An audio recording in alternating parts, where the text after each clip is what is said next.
बच्चों, आज मैं आपको सूरदास के पद के आगे के प्रश्न उत्तर समझा रही हूँ। 1 से 12 तक मैं आपको समझा चुकी हूँ। अब 13वां प्रश्न ध्यान से सुनिए। गोपियों ने उद्धव के सामने तरह तरह के तर्क दिए हैं। आप अपनी कल्पना से और तर्क दीजिए उत्तर।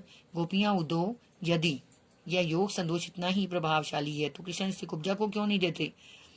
तुम यूं करो, यह योग संदेश कुब्जा को जाकर दो और बताओ, जिसकी जुबान पर भी मीठी खान का स्वाद चढ़ गया हो वह योग रूपिणी बोड़ी क्यों खाएगा? फिर यह भी तो सोचो कि योग मार्ग कठिन है, इसमें कठिन साधना करनी पड़ती है। हम गोपियां कोमल शरीर वाली और मधुर मन वाली हैं, हमसे यह कठोर साधना कैसे हो पाएगी? हमारे लिए ये मार्ग असंभव है। प्रश्न 14। उद्धव ज्ञानी थे, नीति की बातें जानते थे। गोपियों के पास ऐसी कौन सी शक्ति थी जो उनके वाक चातुर्य में मुखरित हो उठी?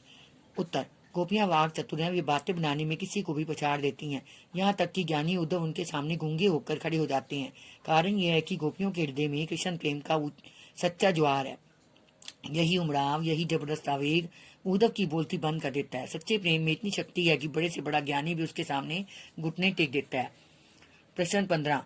गोपियों ने यह क्यों कहा कि हरि अब राजनीति पढ़ाए हैं? क्या आपको गोपियों के इस कथन का विस्तार समकालीन राजनीति में नजर आता है? स्पष्ट कीजिए उत्तर। जब गोपियों ने देखा कि जिस कृष्ण की वे बहुत समय से प्रतीक्षा करी थी वे नहीं आए, उसकी जगह कृष्ण से दूर ले जाने वाला योग संदेश आ गया, तो उन्हें इसमें श्री कृष्ण की एक चाल नजर आई। वे उसे अपने साथ छल समझने लगी। इसलिए उन्होंने आरोप लगाया कि हरि है राजनीति पढ़ी आए। आज की राजनीति तो सिर से पैर तक छल कपट से भरी हुई है। किसी भी राजनेता के वायदों पर विश्वास नहीं रह गया है। नेता बातों से नदियां, पुल, सड़कें और ना जाने क्या क्या बनाते हैं, किंतु जनता लुट्टी पीटी सी नजर आती है। आजादी के बाद गरीबी हटाओ का नारा लग रहा है, किंतु तब से लेकर आज तक गरीबों की कुल संख्या में वृद्धि हो रही है। इसलिए गोपियों का ये कथन समकालीन राजनीति पर खरा उतरता है। बच्चों, ये अन्य महत्वपूर्ण प्रश्न को भी याद करना है आपने। प्रश्न 1। उदो तुम हो अति बड़भागी में किन लोगों पर व्यंग्य है? सूरदास इसके माध्यम से क्या कहना चाहते हैं? उत्तर। इस काव्यांश में कृष्ण के प्रेम से वंचित लोगों पर व्यंग्य है।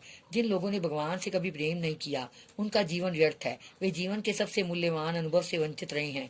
वे अभागे हैं। प्रभु प्रेम से चाहे कितनी भी तड़फ और ना हो, किंतु जीवन की सार्थकता उसी से मिलती है।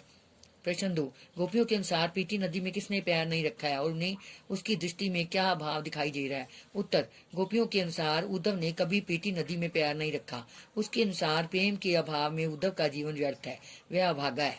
प्रश्न 3। उद्धव गोपियों के लिए कौन सा रोग लेकर आ गई, जैसा ना तो उन्होंने कभी सुना, ना देखा या अनुभव ही किया? उत्तर। उद्धव गोपियों के लिए योग संदेश नाम का नया रोग ले आए, जिसके बारे में उन्होंने ना तो पहले कभी सुना था, न जाना था और न ही अनुभव किया था। प्रश्न 4। गोपियों को योग की बात किसके समान लगती है? उत्तर। गोपियों को योग की बात कड़वी ककड़ी के समान लगती है। इसमें कौन कौन सा रस है? इसमें वियोग श्रृंगार रस है। सूरदास के पद में वियोग श्रृंगार रस है। बच्चों, ये सारे क्वेश्चन आंसर आपने याद करने और लिखने हैं।